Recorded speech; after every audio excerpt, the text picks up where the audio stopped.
E aí, galera, esse é mais um episódio do Maldita Politicagem, episódio número 108, né? Aproveitando que nós estávamos discutindo sobre China, sobre a política chinesa, se é um pouco democrático, se não é, a gente resolveu hoje embarcar numa discussão sobre democracia. Mas como esse tema ele desperta a raiva dos alunos normalmente quando anuncia, Luiz, né? Hoje vamos falar sobre democracia. A galera tende a baixar a cabeça e falar, puta, agora fudeu, né? Fudeu.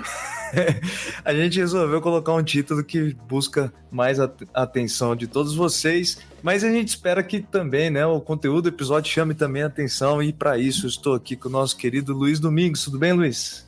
E aí, Ale, saudações a todos e todas. Dá um passinho atrás para a gente fazer as menções aqui.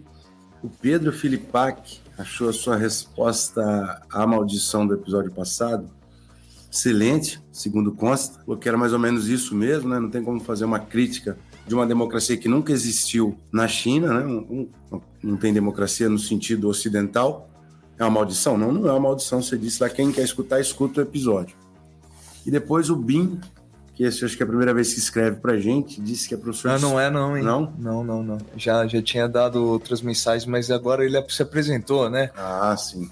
Bin, agradecidos pela mensagem gentil, diz que gosta do conteúdo do Maldita Politicagem. E o Júlio Deja diz que teve um filme sobre a história da dupla Milionários Zé Rico, que se chama... Meu Deus, que história que é essa? Esse filme deve ser um Oscar, né? O filme se chama Estrada da Vida, e diz que esse filme fez um sucesso estrondoso na China, mais do que no Brasil, tanto que depois o Milionários Zé Rico tiveram que fazer uma pequena turnê, cantando suas modas românticas lá no território chinês. Fiquei emocionado com esse comentário, confesso, me deu até vontade de escutar grandes clássicos do Milionários Zé Rico. Na versão chinesa. Não, versão português, meu querido. Bom, então é isso. E lembrar que a gente é um conteúdo de sociologia e de ciência política que saía às terças, mas por razões de força maior, por razões de mudança de carga horária, etc., a gente passou para as quintas. Nessa quinta vai sair num feriado. Espero que vocês ouçam mesmo assim, que compartilhem, enfim, que a nossa audiência não despenque, porque as pessoas vão estar desfrutando do seu feriado, não é, japonês? Então continue aí, galera, ouvindo a gente. Aí, pelo amor de Deus. Coloca lá quando tá lavando a louça, né? Quando tá viajando. Tem uma imaginação, Luiz? Bom, eu vou pegar o teu gancho, né? Quando a gente começa a falar de democracia na sala de aula, dá um faniquito, o aluno quer sair correndo... ou então ele quer abrir o celular, ele fica num desgosto absoluto. Por quê? A pergunta é por quê? Porque é um tema repetitivo na trajetória escolar de qualquer um. Ele vê isso lá na escolinha, ele vê no ensino fundamental, ele vê no ensino médio, chega na faculdade, ele vê de novo. Se o aluno fizer humanas, então, ele vai ver páginas e páginas e gritaria de professor sobre o mesmo tema, que dá um certo tédio, né? Mas o fato é que a gente acha... A pedagogia do Maldita Politicagem acha que esse tédio é devido à forma batida de apresentar o assunto, que é começar com a democracia grega, pular para a democracia moderna ou democracia representativa e mostrar como que elas são diferentes e como que o ideal grego está longe do nosso horizonte. Tem esse caráter de parecer uma defesa de uma cartilha, né? Democracia e direitos humanos são dois temas que a galera fica meio brava. Então a gente quer tentar fugir um pouco dessa abordagem para dizer o seguinte: a democracia ela não é uma experiência história única, né? E ela não é um projeto consciente. Ela não é uma coisa organizada para ser X ou Y, e pelo contrário, ela é uma decantação, uma mistura de experiências muito diferentes ao longo de muitos anos, mais de 2.500 anos, em lugares diferentes. Além da experiência grega, que é, vamos dizer, a pioneira, não é a pioneira, mas é uma das primeiras, você tem experiências democráticas na Itália renascentista, antes, com os vikings, tinha as assembleias vikings lá no norte da Europa, na Idade Média. Você tem, já como a gente apontou no livro do David Graeber, experiências, vamos dizer, de autogoverno no Oriente Médio, e nós temos a democracia contemporânea, a democracia que nasce aí com o iluminismo. E isso tudo interpela o termo. A gente fala democracia levando em conta tudo isso. Por isso que é difícil definir e as pessoas cansam porque a gente sempre tenta definir. E a gente vai mostrar que as definições de democracia têm alguma coisa de arbitrária, né? Ela é uma definição que ainda assim ela vai continuar sendo objeto de disputa. Eu pegar outro exemplo aqui. Quando você fala para o aluno ou para qualquer pessoa o que é o capitalismo, há um entendimento meio imediato, né, do que é. Propriedade privada. É outra aula chata, né? Mas é propriedade privada, é a busca pelo lucro, é a existência do trabalho com mais-valia. Existe um certo núcleo básico que ninguém discorda, nem liberal, nem socialista, né? Uns vão dizer que isso é bom, outros vão dizer que isso é mal. Mas quem vai discordar que esses elementos, propriedade privada, busca do lucro, trabalho assalariado, tudo isso, produção de desigualdade, são elementos... Quem vai discordar que isso é o capitalismo? As pessoas não discordam. Para a democracia, isso não acontece. O problema é que a democracia evoca definições muito distintas e às vezes contraditórias. Esse é o ponto. E a gente pede para vocês terem paciência que nós vamos ter uma abordagem aqui para tentar puxar esse fio, sem falar em todas as experiências, porque não vai caber no episódio. A gente pode falar dessa experiência ou de outra experiência em episódios isolados. Um dia a gente vai entrar, por exemplo, na democracia das assembleias vikings. Isso é interessante, né? Mas hoje nós vamos puxar essa definição. Então, esse é o ponto de partida, tentar uma abordagem um pouco inovadora do assunto da democracia aqui, né? Então, no primeiro bloco, a gente vai fazer uma discussão conceitual. A gente traz aqui o Rousseau, o Schumpeter, o Robert Dahl, uma série de autores que vão nos auxiliar aqui na delimitação de duas visões sobre o que seria democracia, duas visões diferentes, né? Já para adiantar, uma minimalista e uma dita maximalista. E no segundo bloco a gente embarca numa discussão trazida principalmente pelo artigo do Adam Przeworski, um dos grandes cientistas políticos da atualidade, né? Sobre uma espécie de crise da democracia. Então continue com a gente aí, galera.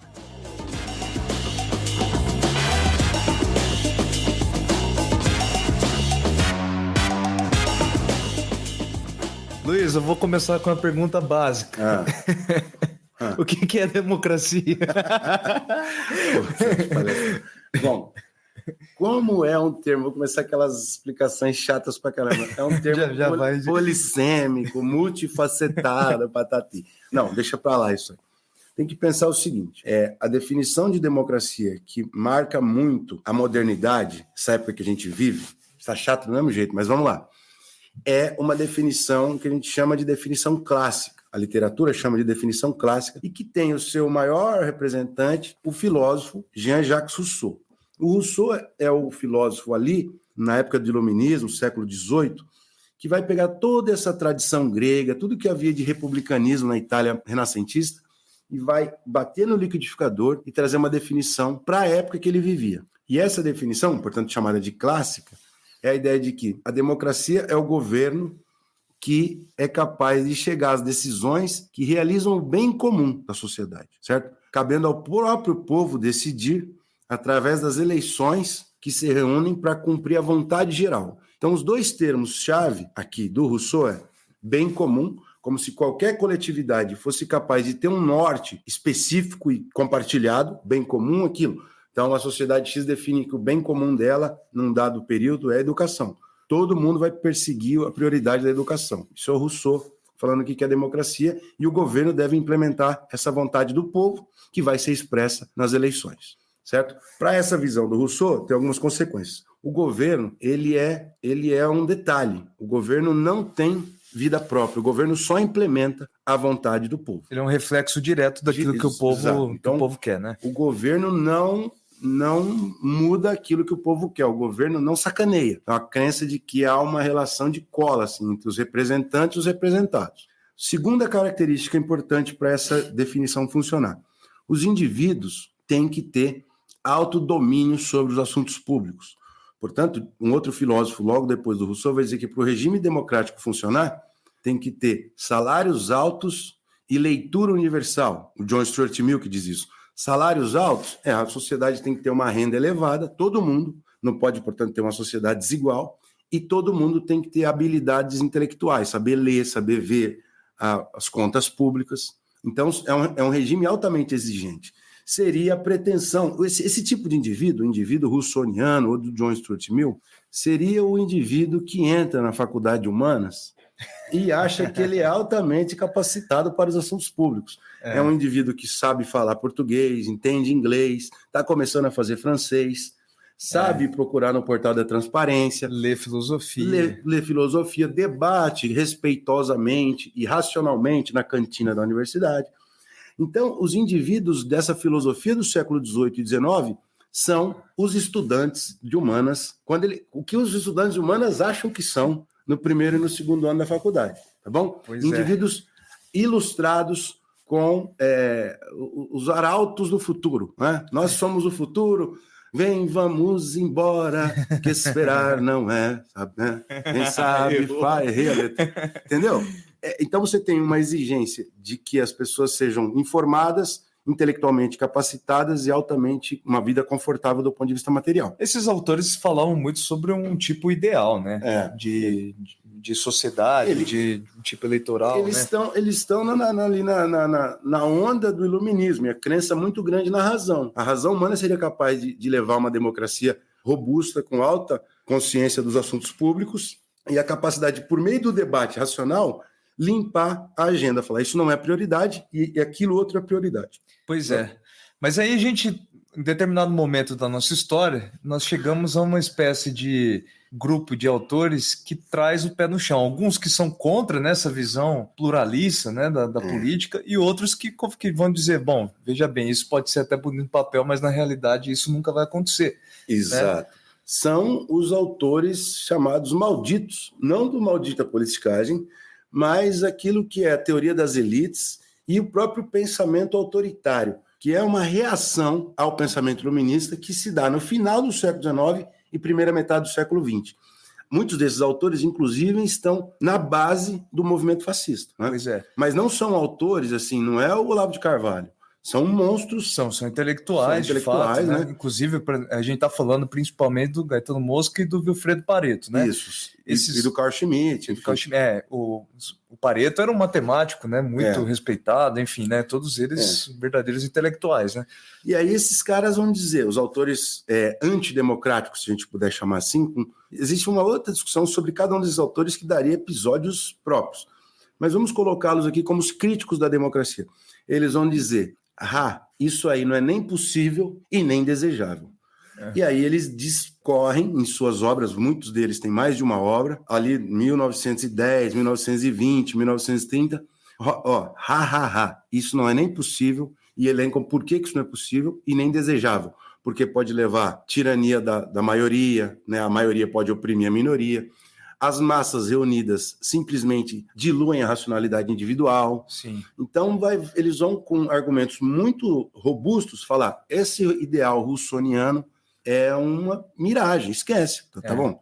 Eu acho que só vale a pena a gente debruçar, né? A maior pancada dessas acaba sendo do Mitchell, que não era um opositor à democracia, mas que acaba demonstrando. O Mitchell vai falar. Que qualquer organização política acaba. Se aumentar a escala da organização, vira uma oligarquia. Se tornando uma oligarquia, né? E a oligarquia é um governo de poucos. A gente já falou do Mitchell em outros episódios. Chamada Lei de Ferro da oligarquia. Né? Isso. Mas aí vem a crise nazi-fascismo, entre guerras. O nazismo e o fascismo nascem ali na década de 20, final dos anos 30, Segunda Guerra, e o Ocidente sai destroçado da Segunda Guerra e fala, caramba, e agora a democracia foi quase destruída, e ali já na saída contra os Estados Unidos tinha o projeto soviético, que não era democrático, isso era escancaradamente antidemocrático no sentido liberal da coisa.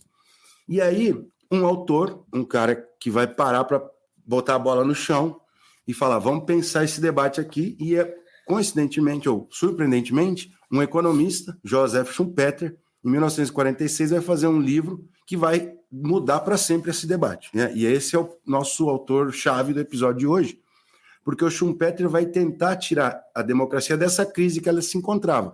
Tanto a crise no seio da intelectualidade, das ideias da democracia, quanto a crise do regime que tinha passado entre guerras e durante a Segunda Guerra Mundial. E aí o Schumpeter pega, bota a bola no chão e fala assim, o que o Rousseau e os demais democratas do século XVIII quiseram é uma pira, não existe. Primeiro, não há vontade geral, ou melhor, não há bem comum, porque a sociedade é marcada por conflitos, por divergência de interesses. Se você andar na rua, numa quadra só, e perguntar para as pessoas o que elas querem, você vai ver respostas muito diferentes e elas não são capazes de abrir mão e entrar num consenso a respeito do que elas querem. Portanto, ele fala, o que existe é uma pluralidade de interesses conflituosos, certo?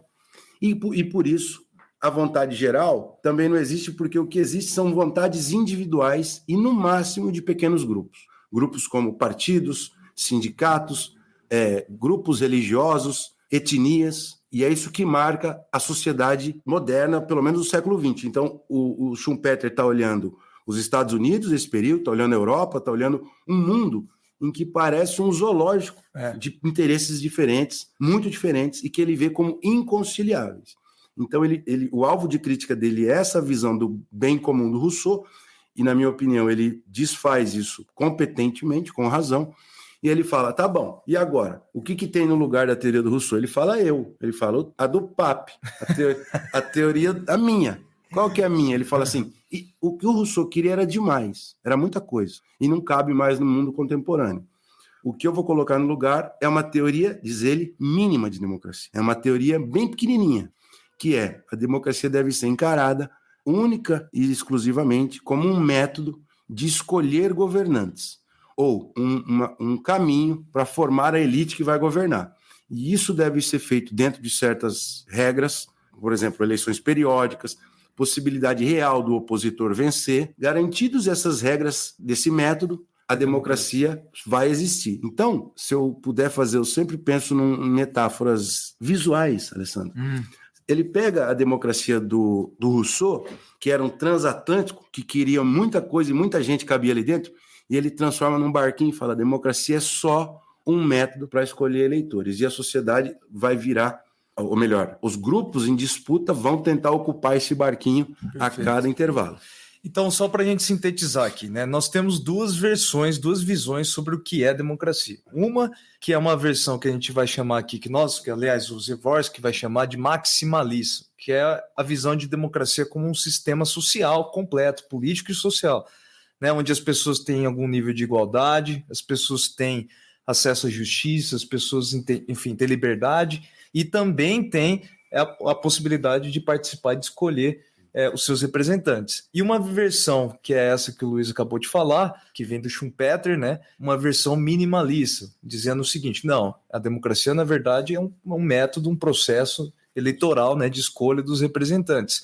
É lógico que o Schumpeter não está advogando necessariamente contra a versão maximalista, ele está querendo dizer o que é de fato democracia é isso aqui, né? As outras coisas são ideais que estão, né, circulando o conceito de democracia. E olhando para isso, Luiz, nós temos o Tem Tabela, eu fui consultar o VDEM de 2023, né, o último relatório do VDEM, que é um tradicional já relatório que mede a democracia.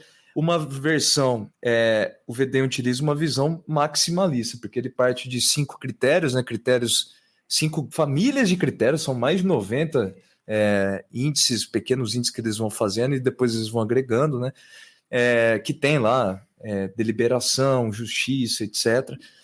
E só para efeitos de comparação, o grande argumento desse último relatório é que nós estamos vivendo um processo de retrocesso, né? E de aumento de autocratizações, né?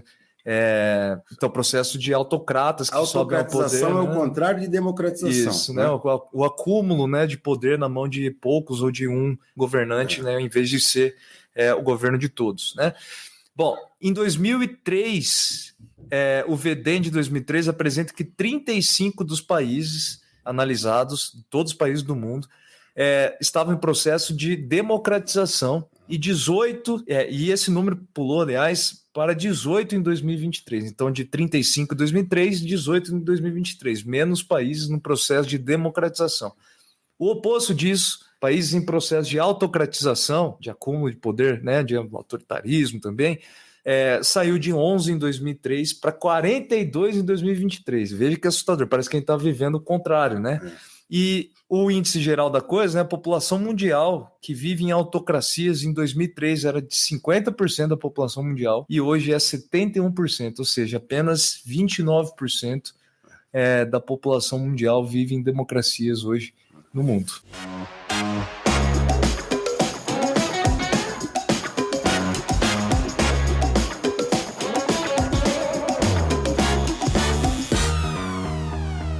Ô Luiz, eu acho que a gente senti falta de uma coisa aqui. Eu acho que a gente tá fazendo um negócio meio capenga. Tá desbalanceado? Tá desbalanceado. Você criou toda uma caricatura do indivíduo russoniano que acredita na política, na versão democrática maximalista. Que usa All-Star na universidade e discute filosofia. E do Schumpeter não tem? Do Schumpeter é o quê? É um cara desalmado? Não, deixa eu... A caricatura, que o Schumpeter, veja lá, o Schumpeter ele é um economista do século XX que não tem como não lembrar de toda a tradição sociológica que vem depois dos filósofos. Marx, Weber, até a psicanálise do Freud, e que afirma que essa racionalidade desejada pelos iluministas não existe de modo tão simples assim. Primeiro, o Schumpeter herda duas coisas, ele pega duas coisas da tradição sociológica, que é esses autores que eu falei, basicamente Marx e Weber. Diz o seguinte, o conflito é a marca da modernidade, não existe negócio de formar bem comum. Para o Marx, o bem comum era uma ideologia burguesa, e o Schumpeter concorda, embora o Schumpeter fosse um liberal, e fala, bem comum não existe. E a ideia de que a razão é algo natural, dado para qualquer um. Não, o Marx vai dizer, existe a ideologia que coloca uma névoa na cabeça das pessoas. Então o Schumpeter usa muito disso para falar, os indivíduos não são capazes de entender de tudo o tempo todo aqui e amanhã e depois de amanhã. Então, o Schumpeter pensa a coletividade contemporânea, as cidades que nós vivemos, como um amontoado de indivíduos muito específicos e com saber limitado ao seu centro vital. Então, a caricatura do Schumpeter é o seguinte, você pode pegar dois indivíduos fazendo um almoço, dois tios fazendo um almoço de final de semana para os seus filhos, sobrinhos e parentela.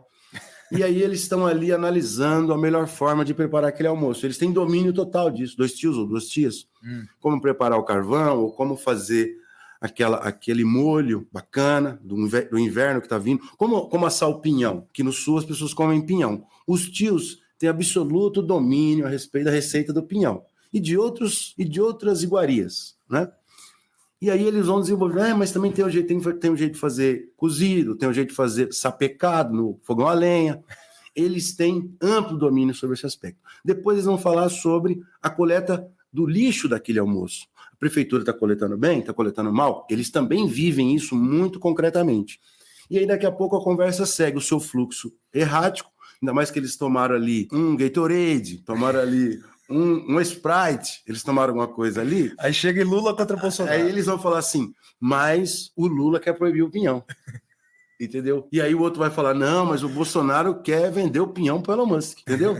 O debate vai pegando um caminho errático que daqui a pouco, quando sai da realidade muito concreta deles, desanda. Tá. Né? E aí depois vão falar assim, e hoje tem jogo do Coxa contra o Atlético, hoje tem o jogo do Grêmio contra o Inter, hoje tem o jogo do Palmeiras contra o São Paulo. E aí o assunto segue o seu fluxo.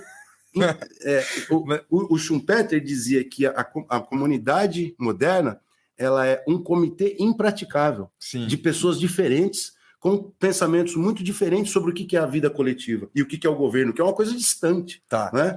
Então para fechar o argumento, é que o russoniano é um indivíduo das faculdades de humanas que acha que sabe pra caramba. Que leu Rousseau e se acha capaz de falar sobre determinadas coisas. Variedades de assuntos, etc. E o indivíduo Schumpeter são dois tios discutindo como fazer o pinhão. Dois tiozões que dominam o seu centro vital, como pagar as contas, como educar os filhos, mas na hora que isso vai subindo a complexidade do problema, eles se perdem na miudeza do seu dia. Tá, entendi. O Schumpeter... Mesmo se achando capazes, né, de discutir aquilo. Sim, eles não vão achar que eles são, né, ignorantes.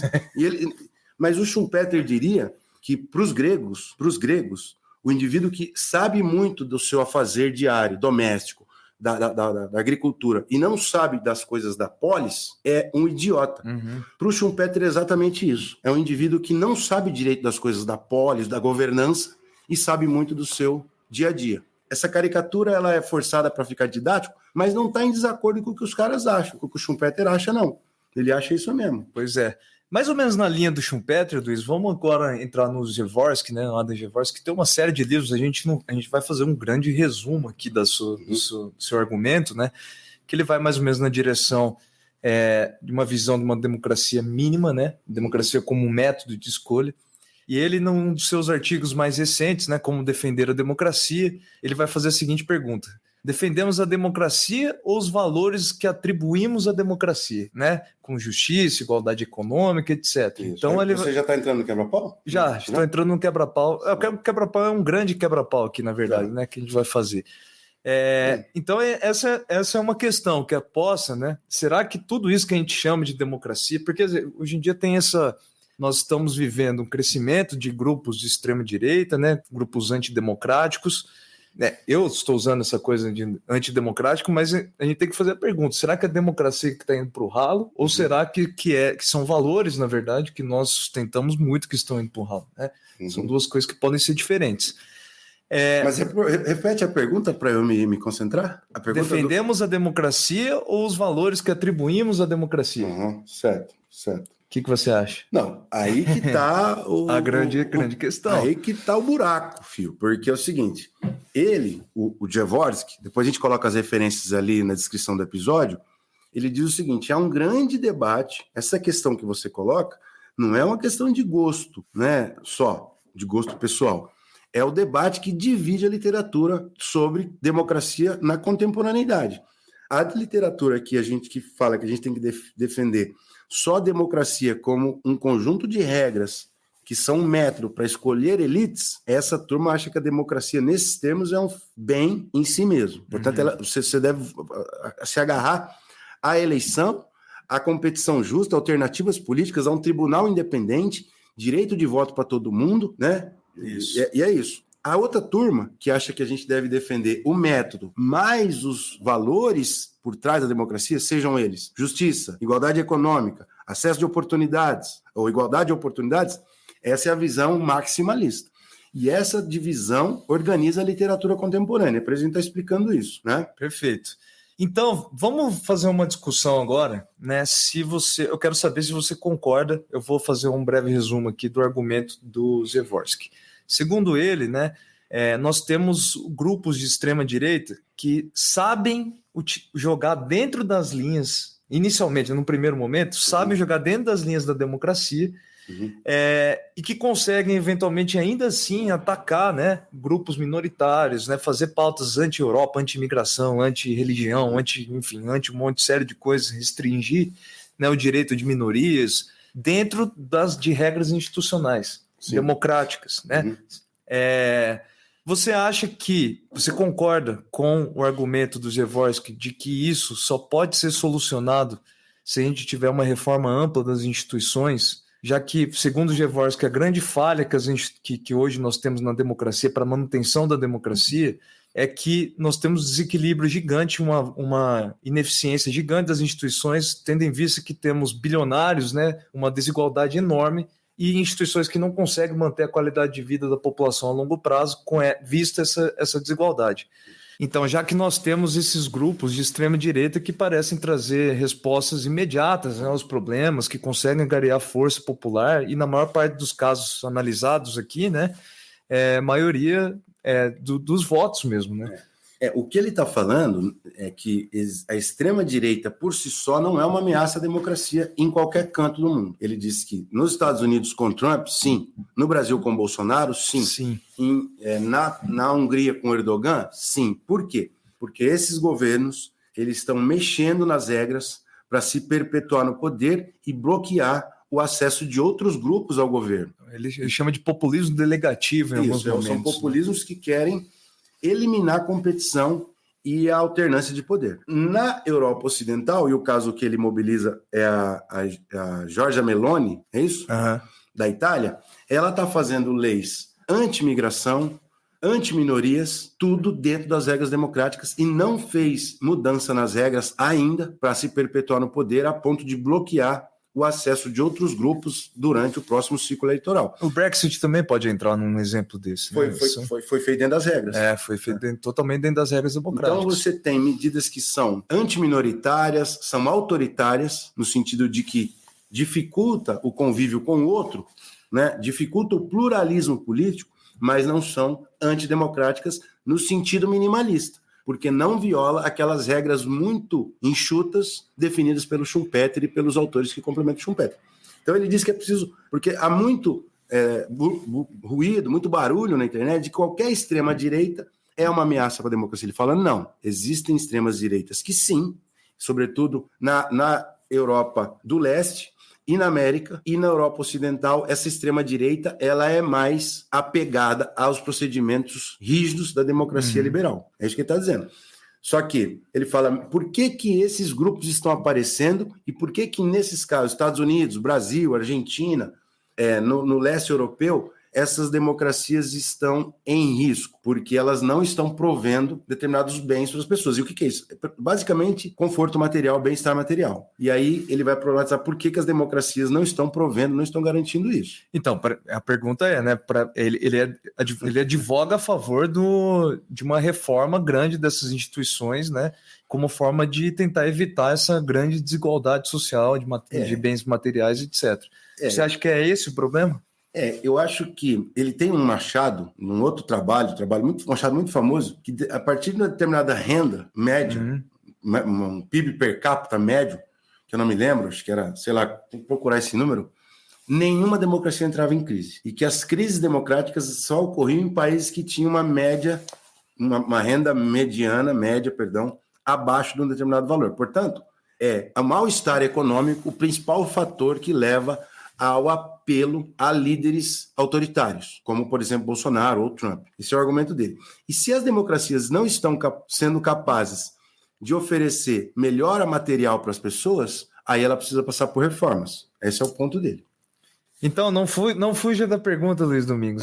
Que você acha que essa proposta de Jaworski que é fundamental, de reforma das instituições, para promover o bem-estar da população?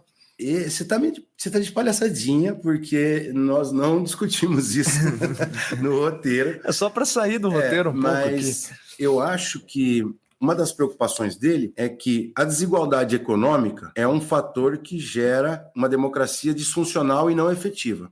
E essa democracia que não provê bem-estar material para a população é a porta de entrada para as crises da democracia. Então, como solucionar o problema? Não é reforma política. É reforma nos mecanismos de distribuir renda. Perfeito. Então, por exemplo... Tributação de grandes fortunas. Mecanismos de coibir a força das grandes empresas perante o parlamento, que o parlamento seja mais responsável perante a sociedade e não perante ao lobby. Sim. Essa é a preocupação dele. Mas aí a gente acaba gerando um estado de bem-estar social, né? Um estado meio parecido com esse, né? Se a gente vai para esse caminho. Mas existem outras reformas que ele não pontuou no texto, e a gente pode pontuar depois, caso os ouvintes queiram, que é, por exemplo, mais participação, mais mecanismos, como, por exemplo, orçamento participativo, como, por exemplo, mais conselhos desses deliberativos. Então, você tem uma série de outros mecanismos que podem diminuir as falhas da democracia. Qual que ele aponta, qual que os outros autores apontam, isso tudo depende de outros episódios que aqui não vai dar. Né? Perfeito, não, é lógico que isso é um exercício muito pouco científico que a gente está fazendo agora nessa parte final, mas porque assim, boa parte da falta de capacidade do Estado promover o bem-estar da população se dá em alguns momentos, aqui no Brasil ultimamente tem se dado muito pela falta de dinheiro, né, do governo Lula, por exemplo, agora, né, da falta de autonomia também, né, para lidar com o dinheiro que estaria disponível em outros momentos, né, o Brasil hoje, aliás, o V-Democracy trazia ali, né, que o Brasil trouxe uma forma nova de modelo antidemocrático, que foi esse jeito das emendas parlamentares. Mas quanto maior é a tributação, por exemplo, das grandes fortunas, como é o caso das economias nórdicas, né, nós temos a capacidade do Estado promover o bem-estar social. Eu entendo o Jaworski mais ou menos nessa direção também. Sim. Só para a gente sintetizar a brincadeira que a gente fez aqui agora.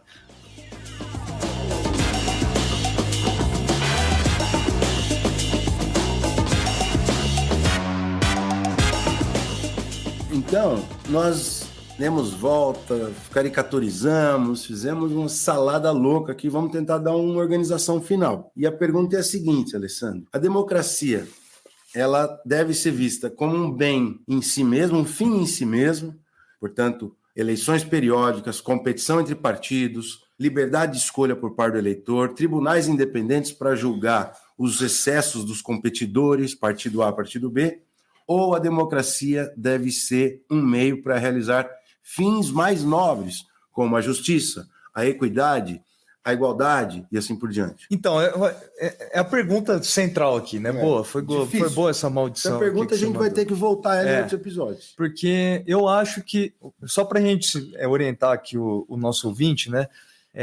O Przeworski mesmo, ele reforça como a democracia, para ele, é uma forma de resolver problemas entre grupos diferentes que nunca seriam resolvidos se não fosse pela violência, né? Então é a única saída se não for a pancada. Eu tendo a concordar com isso, sim, mas eu, pessoalmente, né, eu sou defensor dos valores da democracia maximizante, né, que a gente falou aqui agora, mas a gente tem que saber que a democracia maximizante só pode ser dada através da existência da democracia mínima, minimalista, né? Isso. Então, minha posição é essa, mais ou menos, né, quanto a essa maldição. E você? Eu concordo. Quando eu analiso o resultado de um governo em que eu apostei muito, e ele não avançou tanto, por exemplo, na direção da justiça social ou da inclusão educacional, que são bandeiras caras para mim, eu fico frustrado, entende? Mas, e aí esse governo perde, vem outro que eu não gosto, que vai realizar muito menos isso. E aí eu fico mais frustrado ainda. Mas o que eu tenho que olhar? Se não for por meio desse método, portanto, da alternância de poder por eleições justas e livres, voto popular, um tribunal independente que é capaz de julgar os excessos, sem isso aqui, o meu projeto vai ser objeto de uma guerra sangrenta depois, entendeu? Como foi boa parte da história política. Então, né? o arranjo dessas regras, que são método para escolher governantes, e muitas vezes os governantes não são capazes de atender os anseios dos governados, ele é fundamental para garantir a realização dos outros ideais, dos outros valores. Por isso, essas regras são um bem em si mesmo. Sim. E é isso que a gente faz em momentos de crise. Pois é. Né? Entendeu? A gente vota num governo que vai garantir essas regras. E outra ressalva é que a democracia mínima, no sentido mínimo do termo aqui, né, como processo eleitoral mesmo, ela depende necessariamente de uma oposição que aceite o resultado. Né? Se nós tivermos 40% da população que não vai aceitar os resultados eleitorais, a democracia deixa de ser um consenso e deixa de ser E aí a vaca está indo para o brejo. Por isso que por isso da preocupação da democracia brasileira, argentina, etc., nos últimos anos. Né? Luiz, se você disse que tem uma acontecimento em querência para a gente. Não, eu tenho dois causos. Pode dois causos? Pode. O primeiro caso é trazer... Mas algum aconteceu em querência? Um vai ser aconteceu em querência. Eu vou começar pelo de querência, então. Então vai.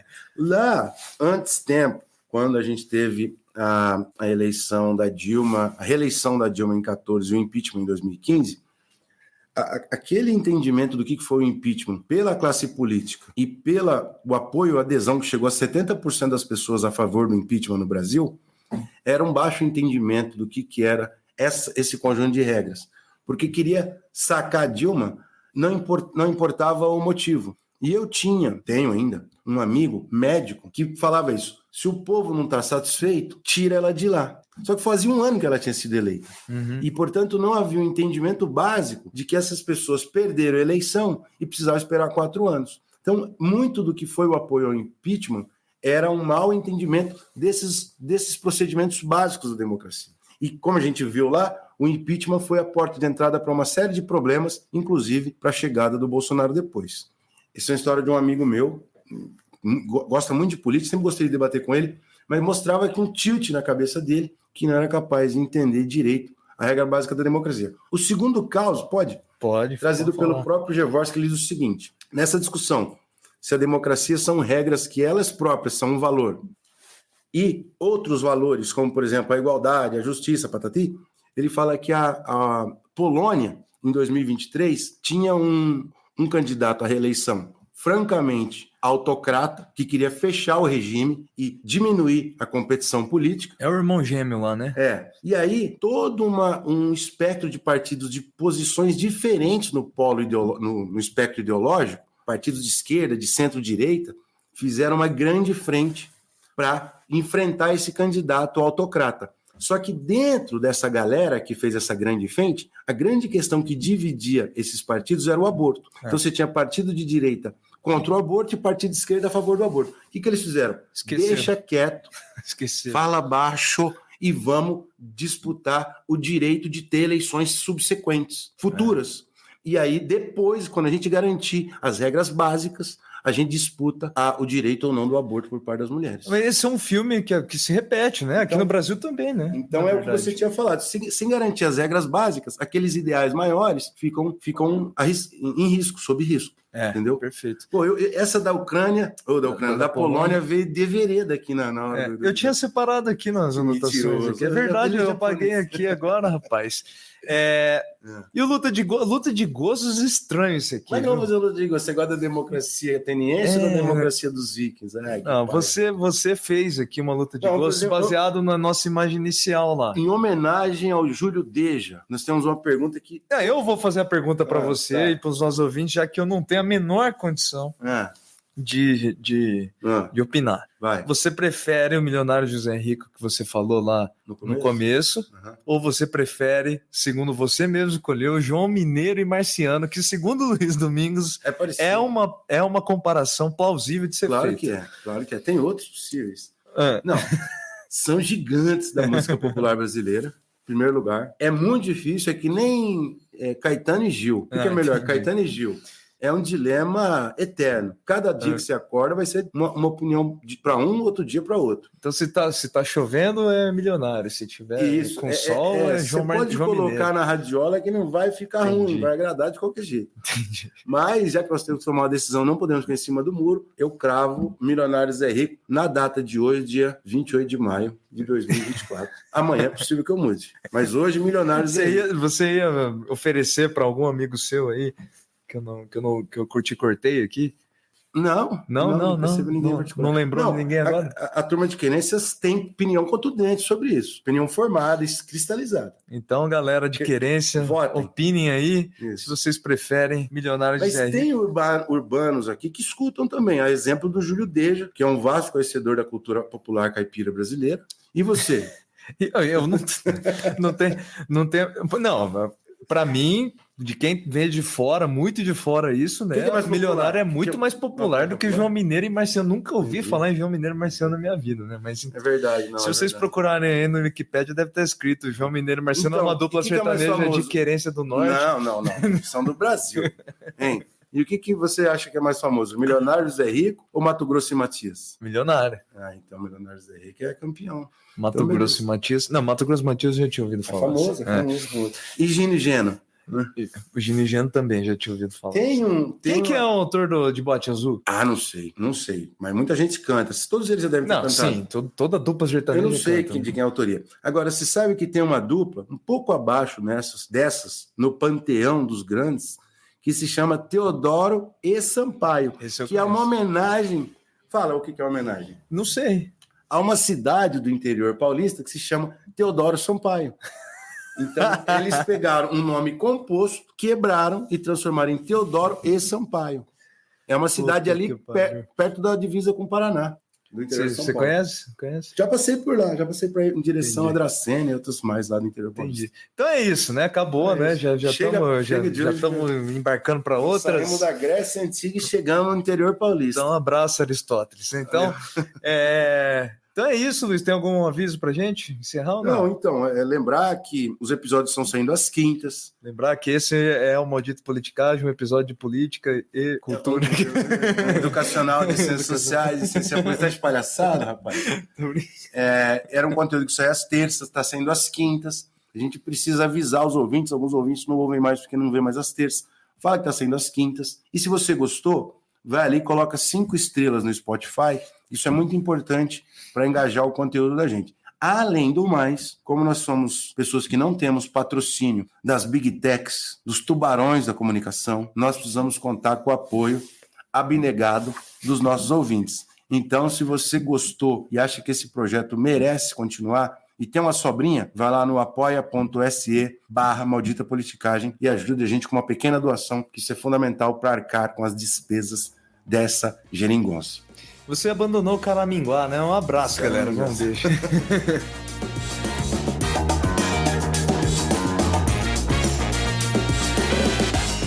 Maldita Politicagem tem roteiro e produção de Luiz Domingos Costa e Alessandro Tokumoto, edição de áudio de Matheus Bittencourt, finalização de áudio e identidade visual de Fábio Tokumoto.